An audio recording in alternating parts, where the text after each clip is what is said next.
Добрый день, уважаемые жюри. Меня зовут Васильев Ярослав. Я учащийся 7 класса Верхайнцор имени Михаила Лаврентьевича Новгородова. В своем выступлении я хочу рассказать о кресте Сера.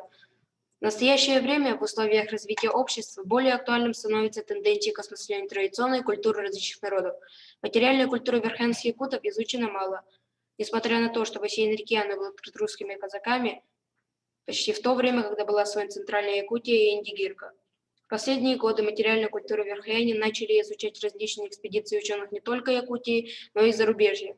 Цель исследования – провести сравнительно-сопоставительную характеристику якутских крестов Сера с целью выявить отличительные черты между работами янских и центральных якутов. Метод и материалы работы. Сравнительный анализ нескольких якутских крестов Сера конца 19-го, начала 20 веков на примере музейных фондов Центральной Якутии и Верхаяне. Актуальность. Малоизученность ювелирных украшений, составляющая материальную культуру верхаяне. Новизна. Сравнительно-сопоставительный анализ украшений. Кресты были образцами в изготовлении нагрудных украшений.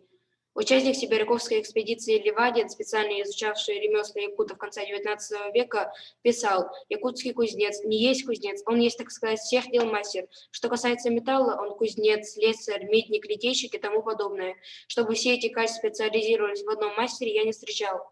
На основе сравнительно-сопоставительного анализа я пришел к выводу, что нагрудный крест был важным украшением, которое оберегали и хранили как реликвию. Все кресты были сделаны из серебра. Серебро ассоциируется с благородством, чистотой. Нагрудные украшения представляют собой сложную композицию. Крест, пластина, цепь. По сложности изготовления кресты верхайнских музеев отличаются простотой гравировки, отсутствует чернение, литье гладкое, сходное по формам деталям, имеют одинаковый материал изготовления серебро. Инициалы ИС и ХС Иисус Христос гравированы по-разному, так как некоторые мастера-ювелиры могут быть неграмотными, и поэтому они срисовывали буквы с других работ. Пластины отличаются декором, формом, ажур цепей сходен.